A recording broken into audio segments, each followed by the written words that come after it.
नमस्कार दोस्तों, स्वागत करते हैं आज झारखंड की टॉप बड़ी 25 खबरों में। इससे पहले अगर आप हमारे चैनल से नहीं जुड़े हैं तो चैनल को सब्सक्राइब करके जुड़ जाइए ताकि आने वाली वीडियो आप तक आसानी से पहुंच सके।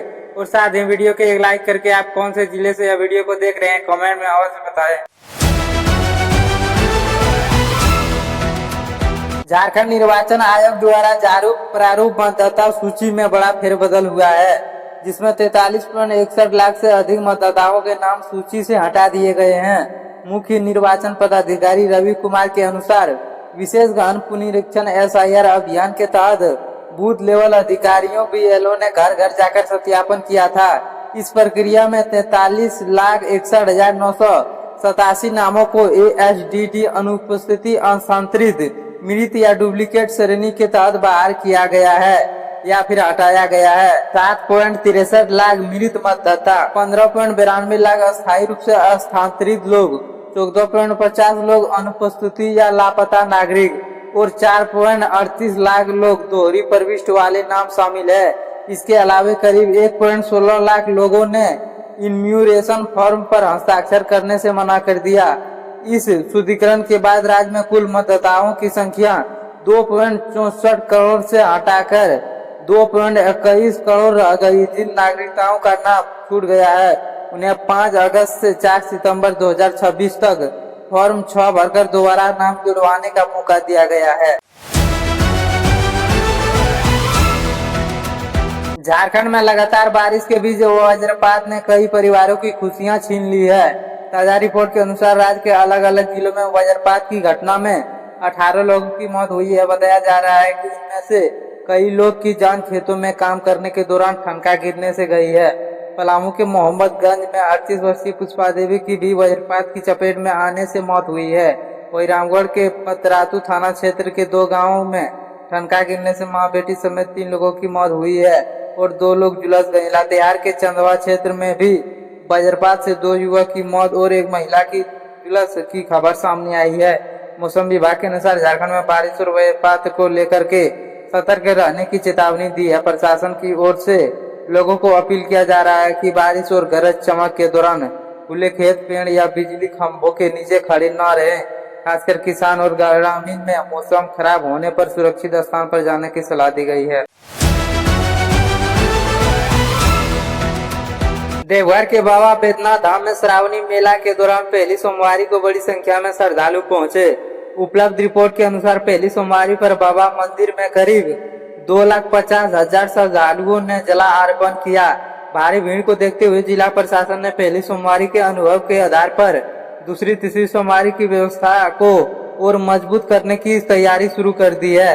प्रशासन की ओर से मुख्य रूप से भीड़ नियंत्रण, कांवरिया रूट, बैरिकेडिंग, पेयजल व्यवस्था सुविधा, साफ सफाई की और ट्रैफिक व्यवस्था पर विशेष ध्यान दिया जा रहा है।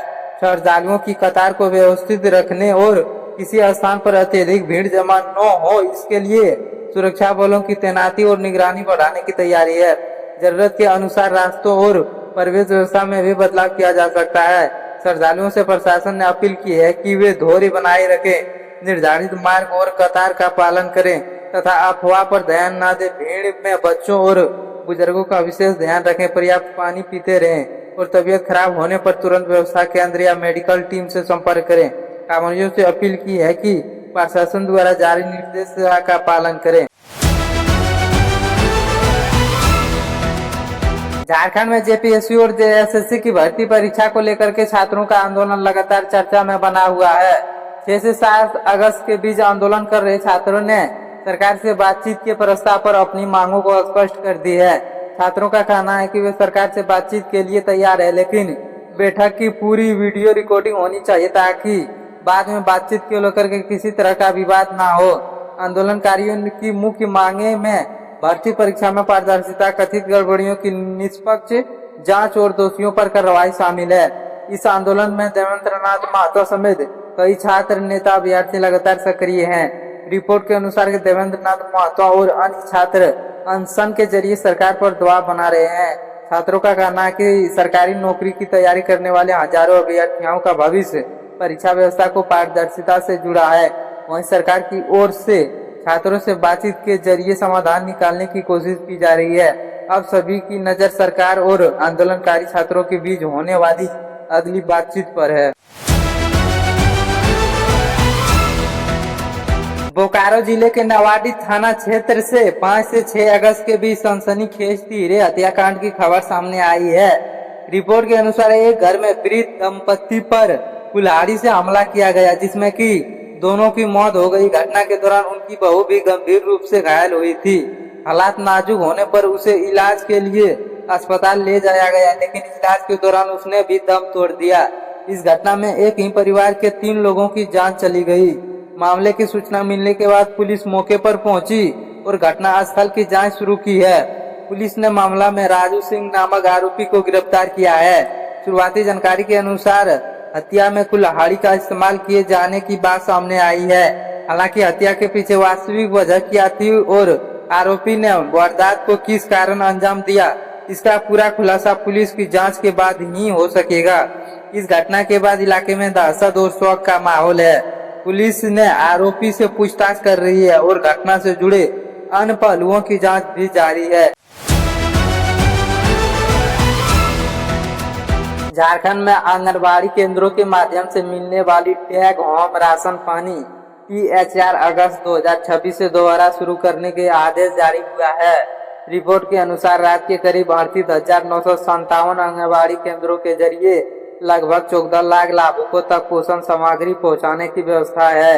यह वितरण अप्रैल से रुका हुआ था। मंत्रिपरिषद की स्वीकृति के बाद महिला बाल विकास एवं सामाजिक सुरक्षा विभाग ने दोबारा वितरण शुरू करने को लेकर के आदेश जारी किया गया है। टेक होम राशन विशेष रूप से बच्चों और गर्भवती महिलाओं और जरूरतमंद लाभुकों के पोषण से जुड़ी महत्वपूर्ण व्यवस्था है। इसके रुकने से लाभुक परिवार को परेशानी का सामना करना पड़ा होगा। अब अगस्त से वितरण दोबारा शुरू होने की खबर ऐसे परिवारों के लिए राहत की बात है। रांची से आनंद विहार जाने वाले यात्रियों के लिए राहत की खबर है। यात्रियों की बढ़ती भीड़ को देखते हुए Ranchi Anand Vihar terminal special train को फिर से चलाने का फैसला लिया गया है। उपलब्ध जानकारी के अनुसार यह स्पेशल ट्रेन 8 अगस्त 2026 से दोबारा परिचालन शुरू करेगी और 27 सितंबर 2026 तक चलेगी।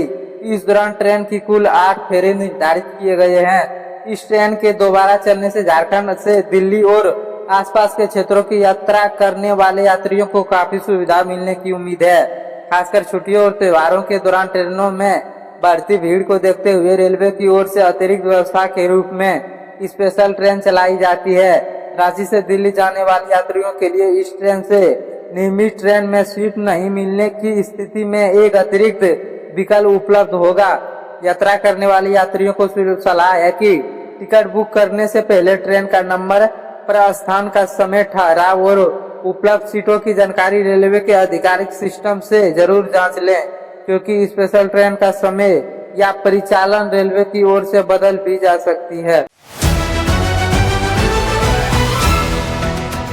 झारखंड सरकार के राजस्व निबंधन एवं भूमि सुधार विभाग द्वारा जारी अधिसूचना के बाद 3 अगस्त 2026 से पूरे राज्य में जमीन और मकानों की रजिस्ट्री का नया नियम और संशोधित न्यूनतम मूल्य दर MVR आधिकारिक रूप से लागू कर दिया गया है।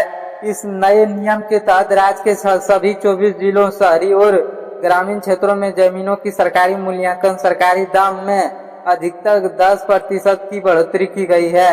इस नीतिगत बदलाव के कारण अब राज्य में किसी भी प्रकार की अचल संपत्ति, भूखंड या फ्लैट की रजिस्ट्री कराना पहले के मुकाबले काफी महंगा हो जाएगा, क्योंकि खरीदारों को अब बढ़ी हुई दरों के आधार पर ही स्टाम्प ड्यूटी, निबंधन शुल्क और कोर्ट की फीस भुगतान करना होगा।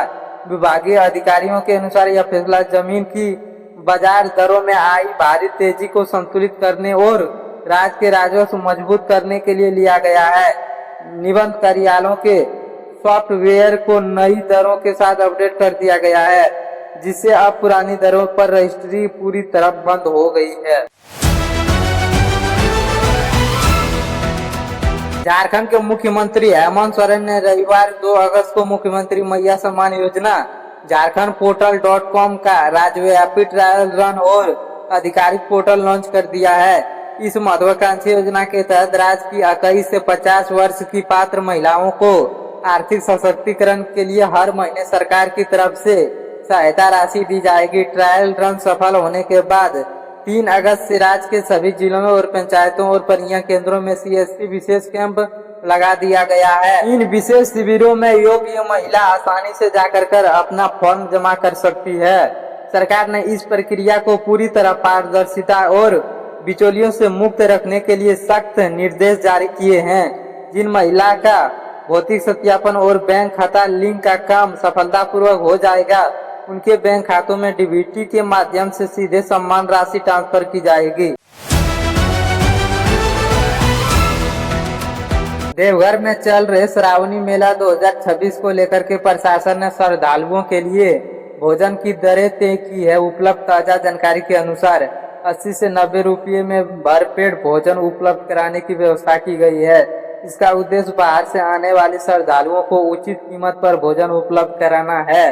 श्रावण के दौरान बाबा बैद्यनाथ धाम में देश के अलग अलग हिस्सों से बड़ी संख्या में श्रद्धालु पहुंचते हैं। ऐसे समय में भोजन और अन्य जरूरी सामान की कीमतों पर नियंत्रण महत्वपूर्ण हो जाता है। प्रशासन की कोशिश है मेले क्षेत्र में श्रद्धालुओं से मनमानी कीमत वसूली न हो।